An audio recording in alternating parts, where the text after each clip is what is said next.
Step right up and witness the grand illusion of Monopoly Go unraveling before your very eyes. A tantalizing tale of deception, manipulation, and the ultimate board game swindle. Yosin. So since April of 2023, as we know, Scopely has made over $2 billion with Monopoly Go, and they may have done some questionable things along the way. And I'm here to talk about those things and how Monopoly Go has become the biggest money grab the mobile game market has ever seen. So first off, talking about the entire game design. So this type of game is nothing new. The whole roll or spin, and then you get points, and then you can attack your friends and take their money or build your village. This is not a new idea, and if you go as far back as to 2010, we could find a game called Coin Master that's been doing this for years, and they have completely refined this system down perfectly. And both these games have tons of similarities. What you're doing is rolling the dice or spinning their little casino machine, getting your points, and what you do with those points, you smack your friends to knock their points away, or you do a money heist where you could take their money directly, and it's all the same thing, and you're just building up your village till your village is fully built, then it walks you to the next neighborhood, and you do the whole process again. And that's not the only similarities. The big juicy push button or the big juicy roll button that's in both of the games, the sticker game that they have on the side are a spitting image of one another. They almost look completely identical. It almost reminds me of like the Palworld situation that they just had a problem and they were getting sued by Pokemon or whatever. I have no idea how Monopoly Go hasn't gotten like sued or something. I have no clue. And here's the interesting part. If you look at the numbers for Coin Master, they've been going for 14 years and they've made $2.2 million a year, leading up in a grand total of $3.1 billion. And then if you compare that to Monopoly Go's $2 billion in 1 year, that's over 160% more profit for basically the same game. Holy. So Monopoly Go isn't the best game ever. It's not the best build and attack game that's on the mobile market. The reason that everybody's playing it is because they're so familiar with the Monopoly face, and then they took $500 million and injected that into marketing and advertising. And for a comparison, if you guys don't know how much $500 million is, believe me, I don't either, so I had to look up a comparison. That is more than what the entire dev team took to make the new Spider-Man game.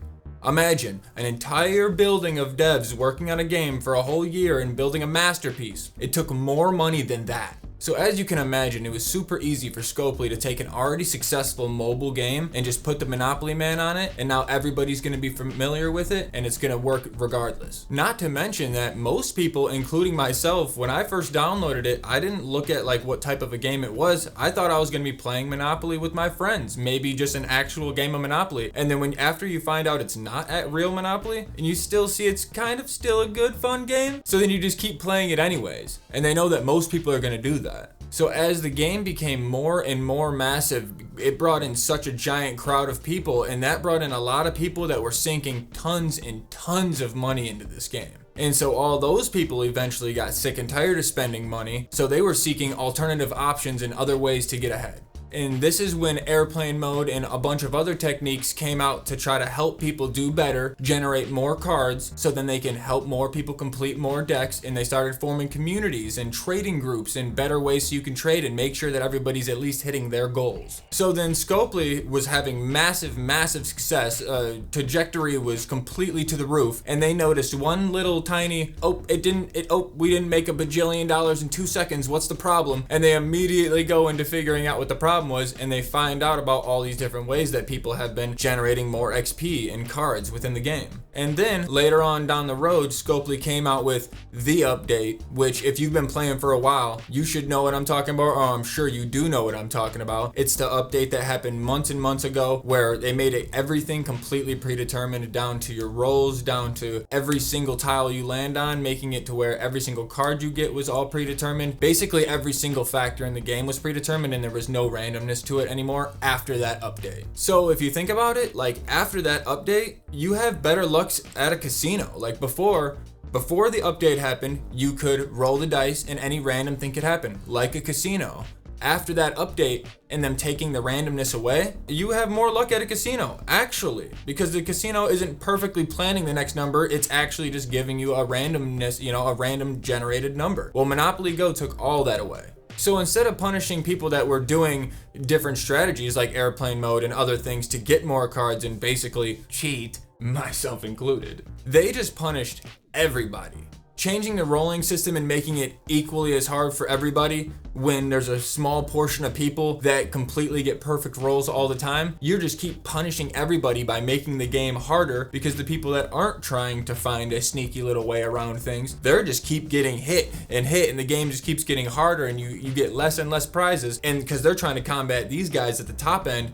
But they just keep punishing these people on the low end to the point where if you're not trying to do some crazy strategy to generate dice or points, then you just basically don't get to play. You just roll a few times, you don't get anything, and then you get off. So the way Scopely has it nowadays and the way it is now, instead of there being a lot more of a community, card trading so everybody can hit their goals and get these massive dice and the little tokens that they want, it's much more of just a pay to play, just upfront, no way around it. You know, it's so much harder to go find yourself a decent trading group because there's not many people that are like doing airplane mode and just having a bunch of cards laying around. So then everybody is very strict with their cards. Everybody holds high value to the cards, and everybody just creates this toxic community where people are trying to sell them on eBay, which I'm sure seeing these cards for sale, getting messages in your Facebook and stuff like that trying to sell cards to you, I'm sure that's pushed people away. I know it's pushed me away. It's super toxic. So with all that being said, I'm not sure if Scopely intended to come out with the biggest money grab ever. It seemed like in the beginning it was at least kind of sort of authentically just like a fun Monopoly game that just kind of blew up, and then after they seen the numbers and they seen how much money they can make, they just went full money grab, and they have not stopped since. So as far as I still know, airplane mode still works and the VPNs are doing great, and if you know, as long as I'm around, I'm gonna be doing my best to make sure that people aren't blowing all their money on this and they can still have a good time and at least try to enjoy the little phone game they have. And if you have any good tips and tricks about Monopoly Go or airplane mode at all, make sure you guys go on down and leave it in the comments. Leave us a like. And if you guys aren't already, make sure you guys check out our Yosin Discord and the Monopoly Elites Facebook group. That's where we're always talking, figuring stuff out, and trading cards. Yosin out.